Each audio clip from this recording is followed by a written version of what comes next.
She anointed her body with oil and danced naked in the desert before an open fire. Wow.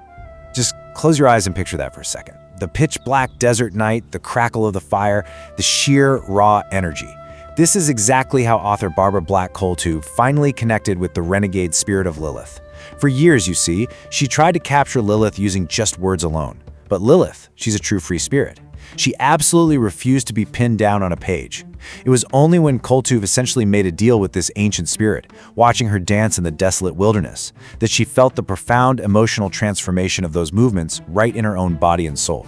Welcome to this explainer. Today we're diving deep into a fascinating mythological journey based on the Book of Lilith. And we're going to completely reframe how we see this ancient figure. We're stepping way back from that traditional view of Lilith as some terrifying demon of the night. Instead, we're going to explore her as an absolutely vital, necessary archetype of untamed feminine power and radical personal autonomy. Let's get right into it. Part 1. The Motherless Self and the Citadel. Let's explore Lilith's ancient origins, completely outside the traditional master script. So, according to the oldest myths, Lilith was actually not derived from Adam's rib.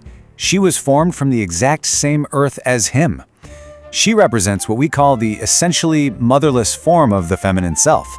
Because she wasn't born from some pre-existing maternal script, she was basically forced to become the absolute author and architect of her own existence. I mean, talk about complete narrative sovereignty. Her freedom is radical precisely because her only heritage is the red earth, the Adama of her own body. Now, this inherent, wild freedom, it brings her into direct, head-on conflict with what we can call the Citadel. Basically, the rigid structures of traditional society. Take the Zohar, for example. It's a 13th century Kabbalistic text absolutely packed with male-authored warnings against her power. But contrast that with Lilith's fundamental nature as the free spirit. She hates being bound. She wasn't looking to just merge or be identical to Adam. She demanded equal freedom to move, to change, to just exist on her own terms. And when the patriarchal Citadel tried to chain her down, well, she simply chose to fly away. This dynamic beautifully illustrates a profound split within the feminine psyche, which we can really see when we compare Eve to Lilith. Eve is the mother of all who live, right? She's bound by tradition, submissive to the hierarchy, firmly rooted in the safety of the garden. But Lilith? She is the primeval, instinctual free spirit, the wild nature that totally rejects a traditional setup where one partner dominates the other. And for a contemporary reader, this isn't just ancient history. It's a very real internal psychological struggle between the part of us that wants to conform and play it safe and the part that demands absolute instinctual freedom. Part 2. Flight from the Citadel. A defiant flight right into the wilderness to protect personal autonomy. Historically, society's been pretty quick to label women who refuse to submit as the mad woman in the attic. But here's the thing. The mad woman isn't some clinical pathology. No, it is a site of seething, bloody, and incredibly vital energies. It's the fiery rage of psychological survival. When a person refuses to submit to hierarchical control, they often choose the desolate wilderness of their own mind. They get labeled mad by the Citadel, sure, but they are actually just protecting the raw sensory energy they're going to need later to heal, eventually transforming into the medicine woman. So, how does this actually apply to you? Where in your own life have you chosen the wilderness over submitting to the Citadel? Think about it for a second. Have you ever walked away from a toxic job, maybe a restrictive relationship, or just heavy societal expectations, knowing full well it would make you an outcast, but also knowing it was literally the only way to save your soul? That feeling right there, that is the wild spirit of Lilith. Part 3. The Gnosis of the Dark. Descending further into the psychological wilderness to explore the dark interior of the mind.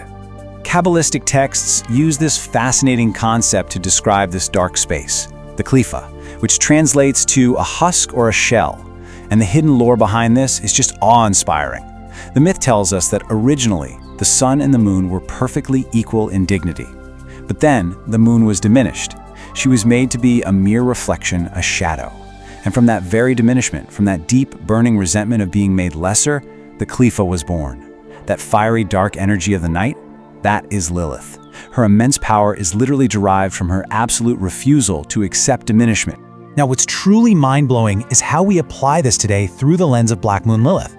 The Citadel looks at the neurodivergent interior, or those dark, unstructured parts of our minds, and it sees a dangerous void. It immediately tries to pathologize it with a clinical file. but Black Moon Lilith represents the exact space where that clinical file completely falls apart. It's not a danger. Actually, scratch that. It's a sanctuary garden. It's a place of deep instinctual knowing rather than just believing what you're told. It is the very space where our most authentic legacy moments are stored. Take a look at this incredible terracotta relief from Sumer, dating all the way back to around 2000 BC. This is Lilith as the Lady of the Beasts. Notice how she's holding the rod and the circle. Those are ancient symbols of absolute dominion. And she is standing firmly on the backs of solar lions, which symbolize masculine consciousness, while flanked by lunar owls, representing the profound wisdom of the night. In her desolate wilderness, her solitude hasn't withered her at all. It's become her superpower. She has achieved total ascendancy and profound wisdom. Part 4. Becoming the Medicine Woman. This is where we harness that wild energy of the outcast for profound psychological healing. To achieve this healing, we perform what's called linguistic alchemy. Think of it like this. We are digital alchemists today. We use our spiritual technology, our phones, our apps, even AI, as our modern-day familiars to do linguistic archaeology. We're actively digging up these suppressed stories, taking old texts like the Zohar, which were originally meant to strict warnings against Lilith, and we're reclaiming them. We're unearthing the empowering myth of the outcast woman, transforming the narrative, and utilizing our own unique psychological landscapes as actual tools for healing. This really powerful woodcut from 1470 beautifully visualizes the integration of our transpersonal shadow. You see a crowned, winged Lilith offering the apple to Eve. This is a massive, transformative turning point.